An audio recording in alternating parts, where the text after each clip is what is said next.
I bought an apartment during a market slump, $30,000 below what others had paid for the same layout. I had just finished moving in when Linda Carver, the neighbor across the hall, stormed over. Same unit, same building, yet you paid $30,000 less than we did. You need to make up the difference. I froze for a second. She took it as fear and raised her voice. If you had the guts to snap it up cheap, you'd better be ready to compensate the rest of us. Otherwise, don't expect to live here in peace. I looked at her, so self-righteous it was almost absurd, and I laughed. I had just been discharged from a psychiatric hospital. Threaten me? If anyone wasn't going to live in peace, it was her. I stared at the middle-aged woman with tight curls who had just barged through my door, demanding I pay her $30,000 to make up the difference. All the excitement of finally buying a place vanished. Ma'am, volatility in housing prices is just how the market works, I said, keeping my voice as steady as I could. The previous owner needed a quick sale, and I happened to catch it. That has nothing to do with you. She stepped closer, her voice turning sharp. How does it have nothing to do with me? Same layout, same building, so why did you pay $30,000 less than I did? Annoyance simmered under my skin. I remembered what the doctor told me when I was discharged. When conflict comes up, take a deep breath first, then reason it out. I took a slow breath. For you, the market was at its peak when you bought your unit. When I bought mine, prices had dropped. That's not on me. If we follow your logic, then if prices go up another $50,000 next year, are you going to pay me the difference? She planted her hands on her hips. Don't try to confuse me with all that nonsense. We live on the same floor. How can you feel okay taking advantage like that? My son's getting married soon. We need the money.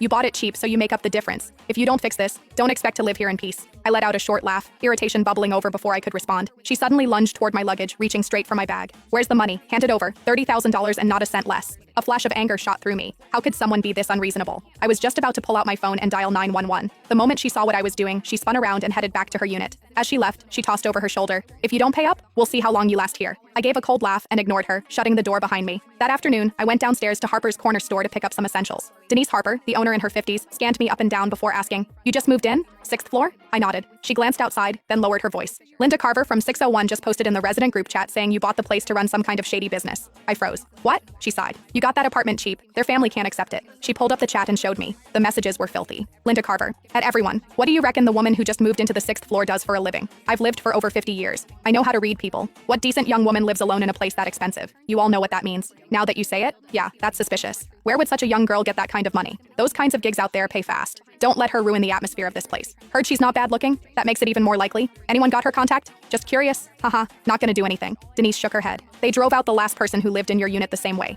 Even calling the police didn't help. They won't cross the line. They just make your life miserable every single day. As she handed me my things, I asked her to add me to the group chat. Sweetheart, just between us, if you can tolerate it, then tolerate it. Otherwise, leave as soon as you can. I took my things from her, holding back my irritation, and thanked her. Well, I wasn't afraid. I had just spent my entire savings on that apartment. Leave? I let out a silent, cold laugh. It was the first time I'd ever heard of someone trying to force a psychiatric patient out of her own home. When I got back upstairs, I saw a plastic bag hanging from my doorknob. Inside was a dead rat. There was a note in the bag. "This is the first time. Next time it'll be alive." I scoffed, tied the bag shut, and tossed it right back at Linda's door. I dealt with plenty of rats before. At 11